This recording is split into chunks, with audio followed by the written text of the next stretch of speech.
Yeah, we're here. Wow, that was a resounding excitement. We're here. Woo, we're here. Exciting Okay. voice there. Okay.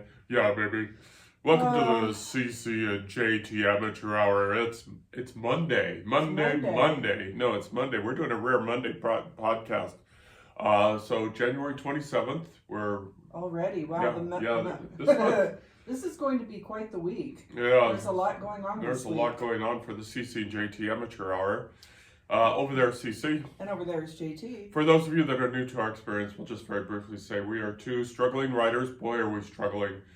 Who's just started a publishing company called Two More Books, and we are in the progress of writing, editing, and publishing independent books, self-published books, under the banner of Two More Books. Yes. And what we do is we come here on a weekly basis to talk about what we do here. Yes. When we come up with ideas, we come up with thoughts, and basically we do this just to entertain ourselves. We do have a few loyal followers, and we have gotten some positive feedback about this podcast. We won an award, which we need to mention every week. It's a international award-winning podcast. So, and it was a People's Choice Award. So that means something, I guess, somewhere. But it's mostly we do this to amuse ourselves. Drink coffee to amuse ourselves. We started this so many years ago. This is like episode 208, which is amazing. Not to mention the one-offs. Like we did in Virginia City, like we did, I think, we did one-offs. We did one up at Tahoe, we did one in Canada, or we might have done more than one in Canada. We did several as we were driving across country. And we're going to do it again. We're thinking about plans of traveling. We may do another big-ass trip, which we call a BAT, a BAT. And we may do a loop of this, that, or the other thing, but we're just doing these things just to amuse ourselves. I really do like doing these podcasts. It's a chance for us to sit down every week and talk to each other about things that we don't normally talk about on a daily basis, because we do have a lot of similar interests. We joke that we share a brain cell, so that we we kind of know what we're thinking, because we've been together for 43 years now. Oh, dear God. So it's a chance for us to sit down and enjoy a nice cup of coffee. Right. Usually Jack coffee, but not today, Jack in the Box. But the reason we're podcasting today is that we had grandkids over for the weekend. So one of them spent the night, so it threw off our schedule, but that's fine, because that happens to independent authors all the time. Yep. You got to adjust. You got to make time to make art. Yep. Some other interesting notes, maybe only interesting to us, is both of us today are representing our alma maters. We are both products of what was then Western Nevada Community College, and we are Go Pack. Alumni We are both of the University of Nevada. alums. So we're representing higher education in the Silver State, because we are products of higher education in Silver State. You may notice that I'm talking lower and slower, because I listened to the podcast last year, and boy, if I'd thrown a southern twang in there from the state that I was born in, I could have been selling cattle the way I was going so fast. The other thing about our education is we are alumni of these schools, but we also attended other schools. Yeah. We started attending, the first classes we attended together were actually in Nebraska. Yeah. And we went to both Bellevue College and Metro Tech. Which is now Bellevue University. Bellevue University in Bellevue, Nebraska, and Metro Tech Community College. Yeah, so we've, over time, we were not traditional students. You don't have to go straight from high school to college. Look where we are now. And we took some things out of order there, obviously, but this is the amateur hour. Production values go to duh. We actually have been experiencing life as it comes to us. We didn't have any huge plans, I don't think, either one of us, when we graduated. Yeah. You kind of had a plan, but... Okay. I'm looking at our list of things that we're going to talk about, but first I'm going to drink coffee, because... Coffee. Well, I will start then with an update on my work in progress, because we do start with current events, and you can drink your coffee while I'm talking. You forgot to drink. So I am working on the what we're calling the Virginia City Ghost book. I do have a title for it. I do have a cover in mind. So I may be doing my own cover. Some authors do. Some authors like JT prefer to go through a cover service, a cover design service.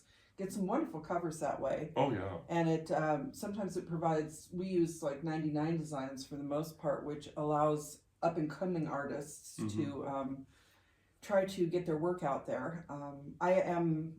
I kind of have an artistic streak of my own, so I don't know if I will end up doing my own cover, but I do have something very specific in mind for my book. And so I've been thinking about that as I'm working on through the draft. I'm so close to finishing this draft to pass off to JT and a couple other betas. So fingers crossed. I really want to get this done by the end of January. I'm at a point where I feel like, JT's been kind of focused on writing for well over a year now. You didn't really start right after you retired. You kind of took some time. Well, that's not true. Serving Salvation was... I know, that took multiple years, but I'm saying kind of while I was still in the last year or so of my career, JT was basically at home writing. And you have a bigger backlist right now on our website than I do. And I feel like we did write a book together that I'm very proud of, and we were discussing the potential prequel to that. But I want to get something of my own out there. It feels like I'm kind of on a place where I need to break through, get that out there, and then I can kind of settle into more of a routine. It feels like, sometimes you just kind of have to do something, get it out there, and then move on. And that's kind of where I am. So I feel like the book is coming together well. I hope you think so. We'll see very soon, and that will be something interesting to discuss because I've talked about the work in progress for so long. JT will be the first person to have eyes on this version of this book, so the feedback will be very interesting. Yeah, and then that'll give us a subject to talk about later. Should loved ones, be a beta reader? We know that's not really a good idea for the most part, but we're both writers. We both value each other's opinions. We don't edit each other's works or anything because I think we're so in sync that we all miss the same things when we're looking at it. I understand his voice, and I think the same is probably true vice versa.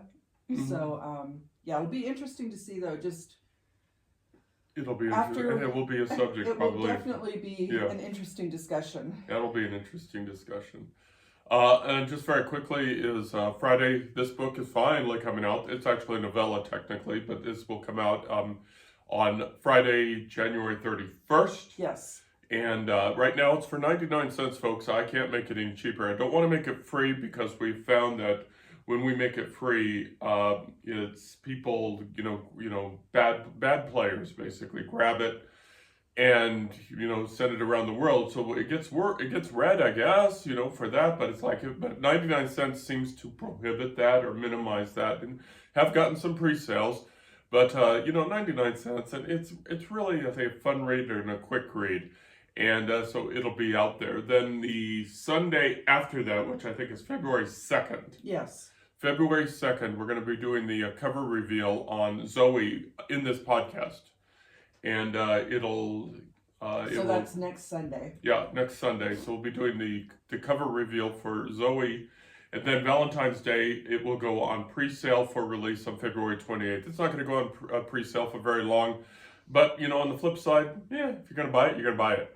And I haven't decided if it's going to go out at a reduced price yet or not. I really want it to be successful.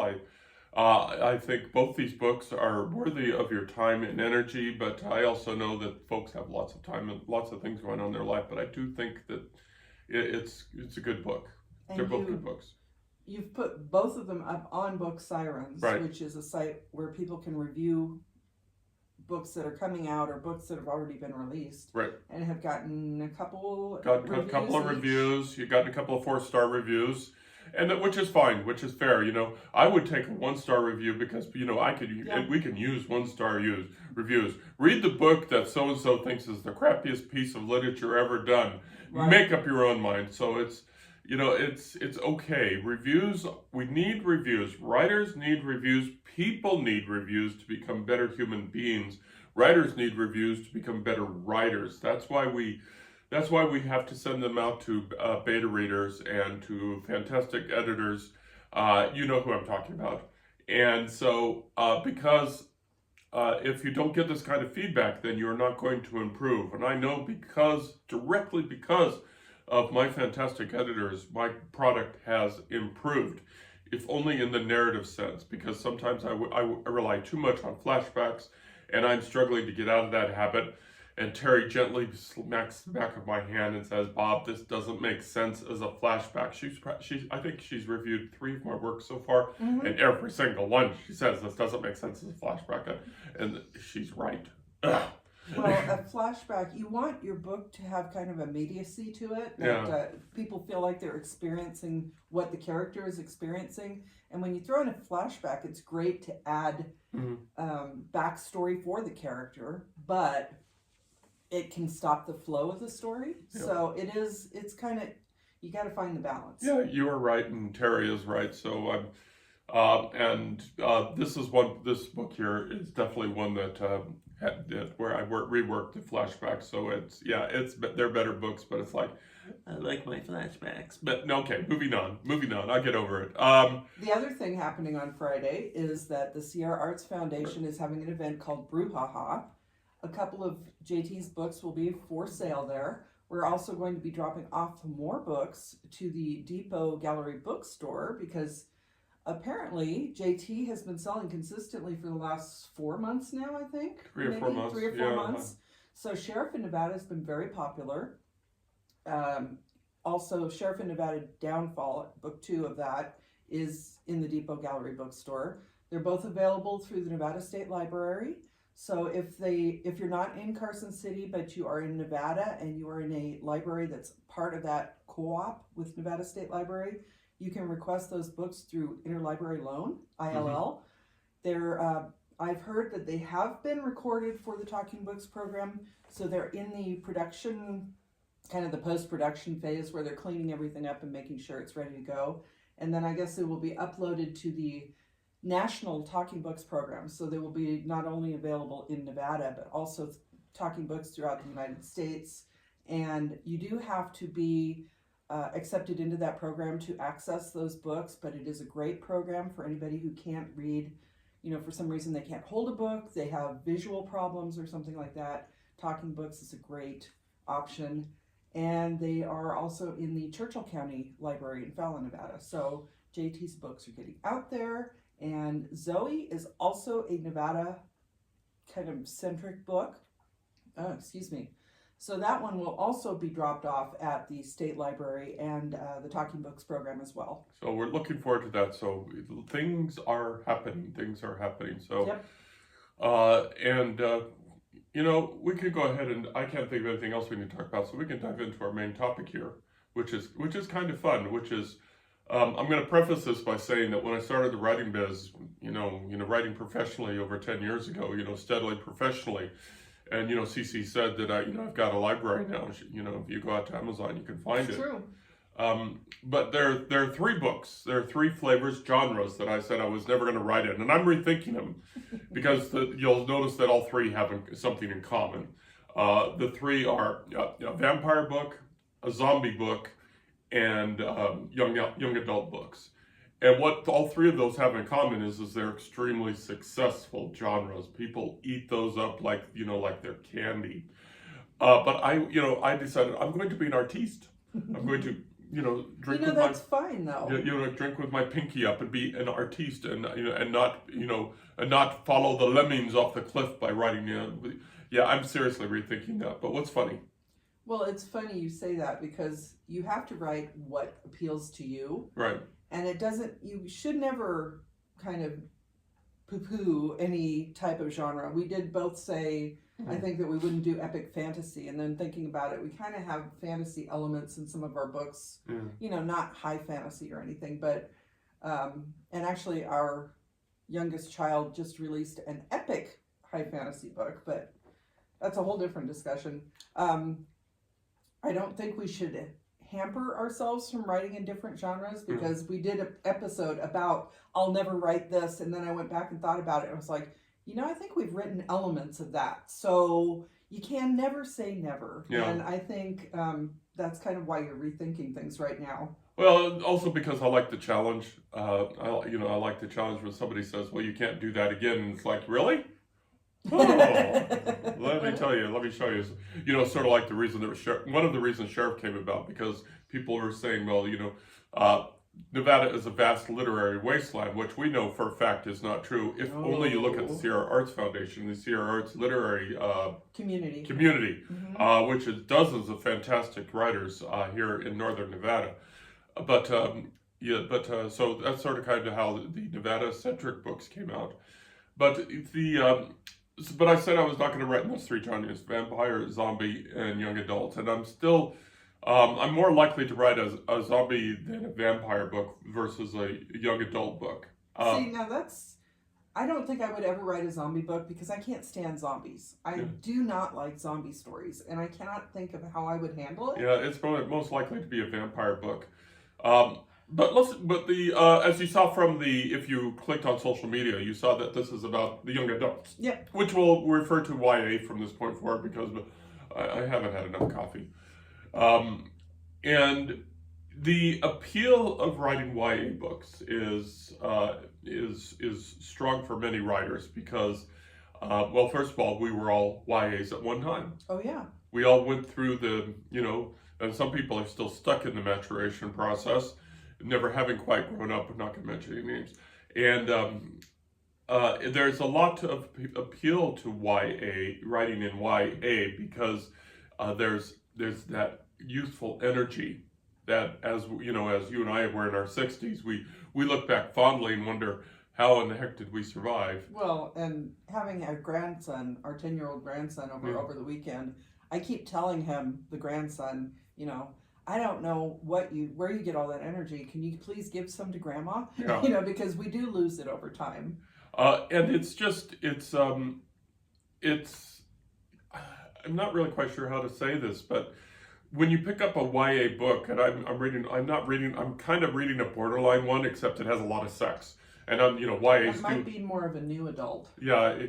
We should, of course, acknowledge the fact that 16 and 7-year-olds have been known to have hormonal. Sex. So it probably doesn't qualify in the age range that we are thinking of, but it's probably pretty gosh darn close. But I was thinking, why would people do YA? And I've got a list here which I'm trying to refer to here, so we'll just hit the right here, and I think I want to hit with the last one the most. Okay. And it's that epiphanies hit harder. For sure. Epiphanies hit harder for characters in a YA book because we have epiphanies throughout our entire life, whether it's about relationships, whether it's about work, whether it's about writing. You notice how I didn't put work and writing together, because writing to me is not work. It's editing. That's work. Writing is not work. Writing is fun, but epiphanies hit harder for young adults because they're seeing the world with those fresh eyes. And it's funny because when JT mentioned this topic, I hadn't read a young adult book for quite some time, but I recently decided to start reading The Hunger Games. Mm-hmm. And I've seen all the movies, and it's sometimes people see the movies and read the books. Sometimes people read the books and see the movies, and there's always controversy about how much was included, what was left out.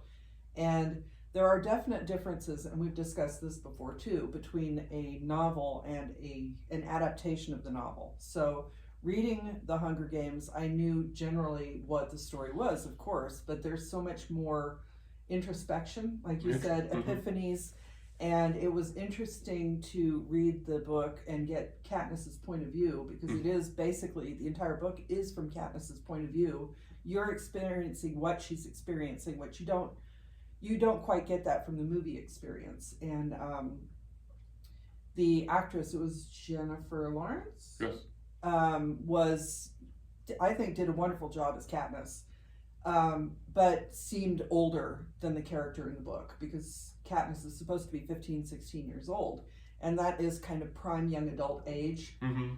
And you're right about the epiphanies, because anybody who has seen or read The Hunger Games knows exactly what's going on in that story. And seeing those pivotal moments, the reaping, and actually going into the games and things like that, and experiencing it internally from Katniss's point of view, is intense.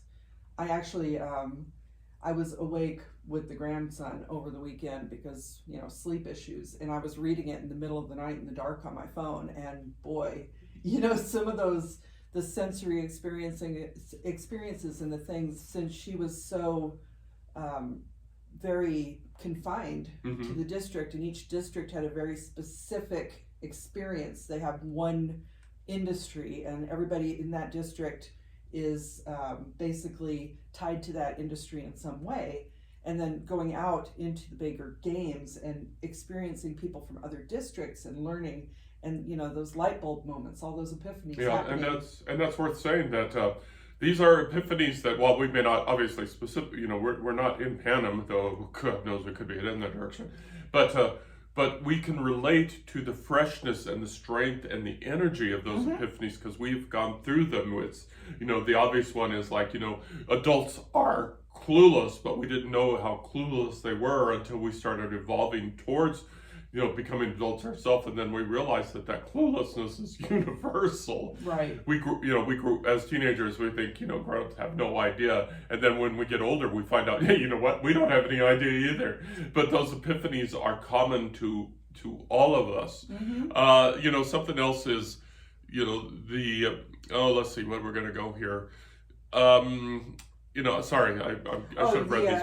How about the 15-year-old female is different than a male? Yeah, the 15-year-old female, and that takes us back to that revelation of life unfolding as you get older.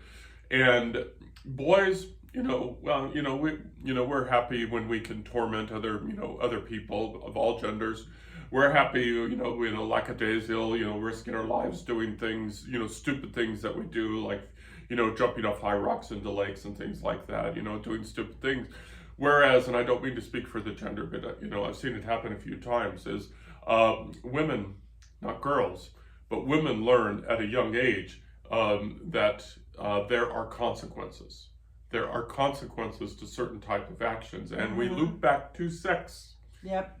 And so the 15-year-old girl is better understanding. This is where Katniss is probably has a better understanding of consequences than Peeta does at the same age. Now, Peeta, of course, being a very mature male character, because maturity is forced upon them because of because of poverty. Yep. But a 15-year-old woman thinks differently than a 15-year-old boy/man. Right. For obvious reasons, because of the consequences thing. And we should say here, it's very important to say this, I think, that we are talking about a white, cis, heterosexual experience that we both had growing up. I know in my case it was very conservative, and there were very specific gender roles that people had to adhere to.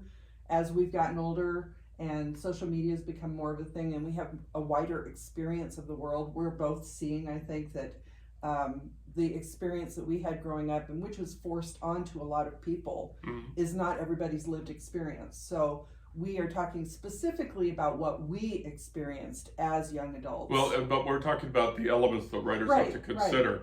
Right. And it's very valid. For example, the Jewish community, Jewish faith, with 13 years old after a bar or a bat mitzvah, you're considered an adult. Right. Though this may be a stereotype. I wonder if, adults in the Jewish community are ever allowed to grow up by their mother. Well, and it's not just the Jewish faith, because people in the Catholic faith make their confirmation at about the same age. Yeah.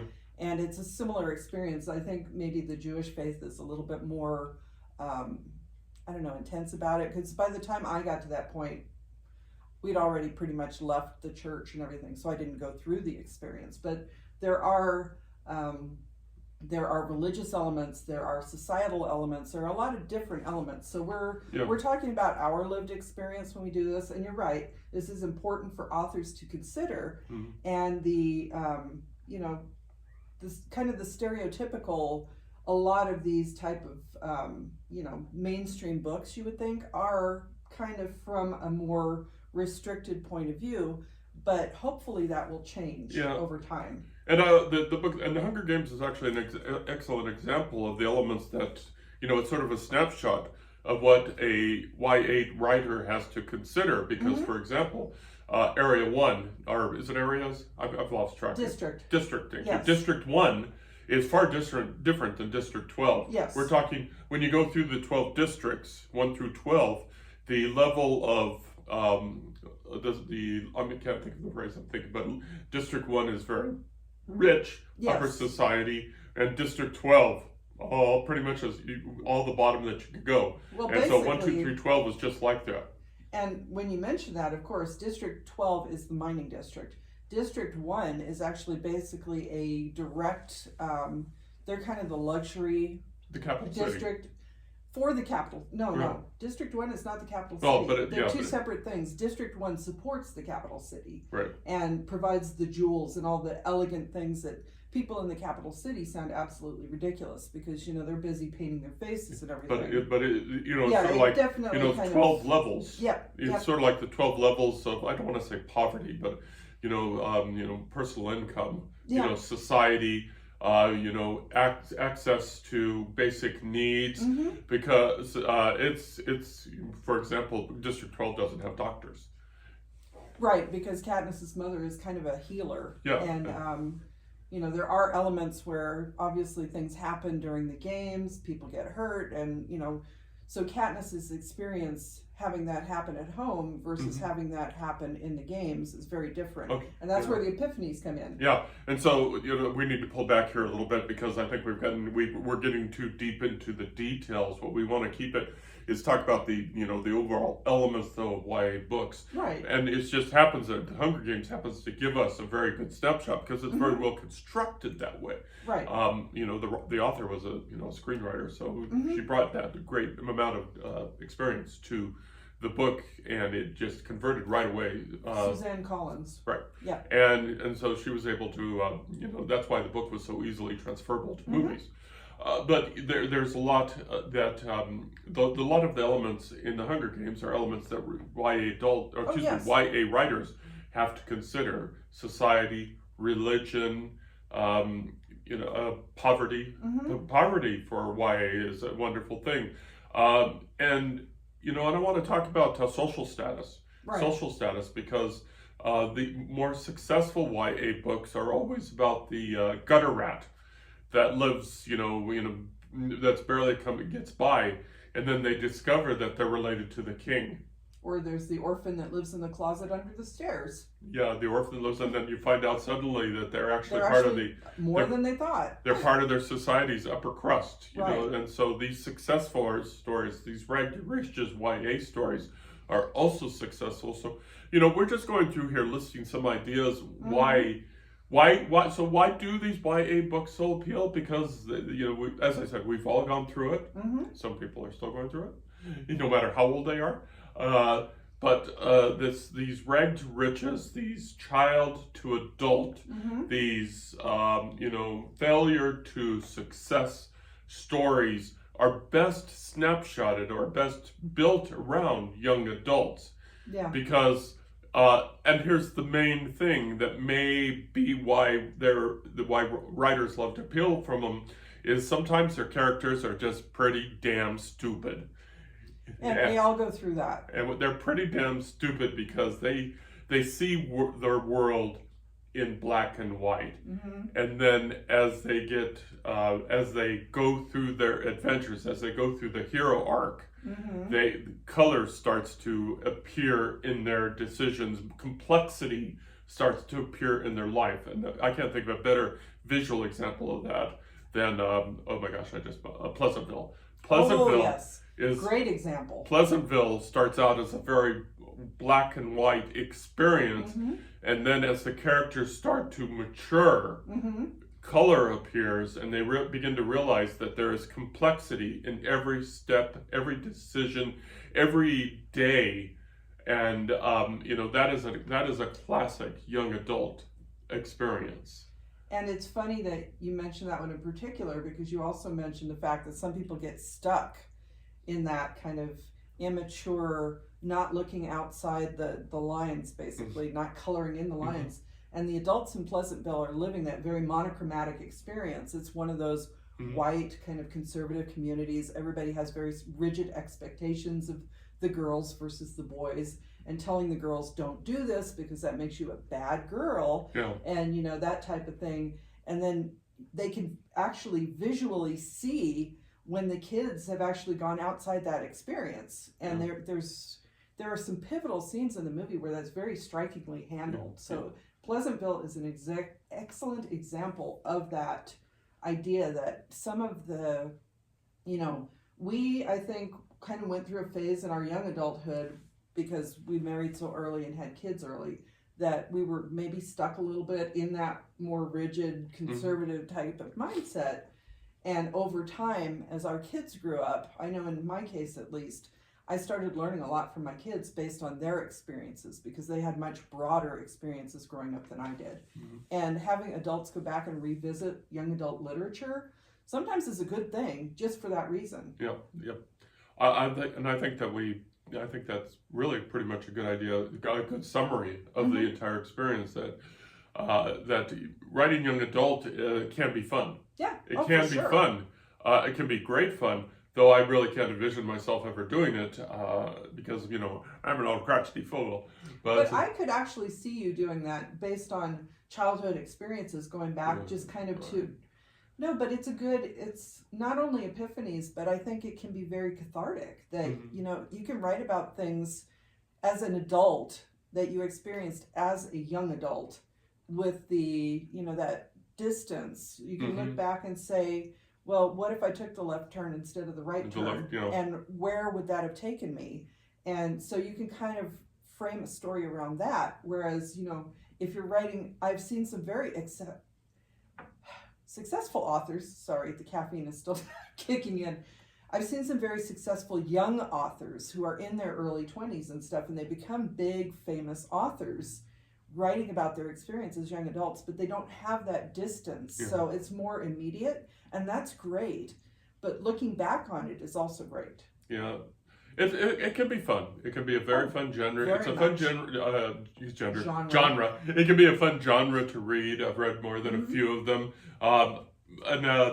But right now I'm going to sort of kind of stick to my thing about no zombies and no young adult books, maybe vampire books, like in all three of those genres, coming up with my own treatment, becoming a writer coming up with their own treatment can be a challenge, because it really is popular. Therefore, it's been done a few times in both the popular and not so popular books. And I got something on my face. There are specific tropes to young adult literature that, and it is the flip side of that is that the young adult reading audience is voracious. That, I don't know, maybe not as much now due to all the different distractions, but I know myself as a kid, or for example, we briefly kind of touched on the idea of Harry Potter. That was huge. And that drew so many people into bookstores, young kids, young adults, that they are not only voracious, but they're also, they fixate on a particular character that they really identify with. And having a young adult audience for your writing can be a great way to get yourself out there too. And, there is what young adults learn from what they read. Maybe they haven't experienced it personally, but when they read it, they kind of internalize it, and that can be really good for kids too. So I think writing young adult is actually important, because we want them to have a broad spectrum of experiences to draw from. So, we talk about specifically our experiences. There are young adults who don't have our experience, who haven't gone through the things that we did, especially now that, technology has evolved and society has changed and there's so much different in the world. So if we set it in a specific place and time that we experienced, that they haven't experienced, that actually provides them more to learn from. I really can't add anything to that. That's pretty good right there. So I'm just going to go ahead and say, nicely put, nicely said. Okay, so let's go ahead and wrap this up, because Your brain is shut down now. No, it's like, I'm not going to complicate things. I'm just going to say, you go, girl. Thank you. Well, we spend a lot of time thinking about these things, I think, as writers, as readers, as people who are aging, I think we start thinking more about these kind of things. And sometimes overthinking. We're horrible overthinkers. Oh, God, we overthink. Paralysis through analysis is what it's called. No, paralysis through overanalysis. Yeah, where do you draw the line? Okay, we'll talk about that in the future podcast. Yes. You can check out our books. You can check out our podcasts. You can check out all sorts of our company. You can check us out through our social media by going to our website at www.carsonhume.com, which may have just killed this TikTok because we're not supposed to mention web links. But oh well, Well, and social media is such a complicated landscape because there were times where it was very. Everybody was kind of on the same platforms, and now it's become so sparse that... Yeah. Anyway, we hope that you listen. We hope that you watch, and we hope that you give us some feedback, because we have fun doing this, obviously. We may not make a lot of sense, but we have fun. Anyway, we're going to be back here next Sunday, and again, just as a reminder, this book, Finding Salvation, Part 1, this novella, is available on Friday. Right now, it's 99 cents. Go for it. Go. On 5 platforms. The 5 platforms. Amazon... I almost said Kindle. Kindle, Barnes & Noble, Google, Apple, and Google Books. Yeah, I know what I did. You meant to say Kobo. Oh, Kobo? Yeah, not Kindle, Kobo. Kobo. So Amazon, Kobo, Apple Books, Barnes & Noble, Google Play, blah, blah, blah. Blah, blah, blah. Yeah. Go get it. 99 cents. And then... You can find all the links on our website. And then next Sunday, we're going to be doing a cover reveal of ZOEY. And you know what's going to be really fun about that? It's going to be 2 covers, and so that's going to be fun too. The 2 ZOEY covers.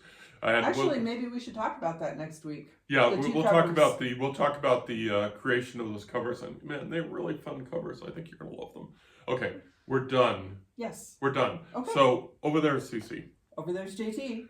Thank you for putting up with us. Thank you for letting us into your lives, and we'll be back here next week. We will actually be on Sunday next week. Yes, and actually next Sunday, CR Arts Literary Community. So after our podcast, I'll be going to a writers group meeting. Yay! So same bad time, same bad chattel, so to speak. Bye! Bye!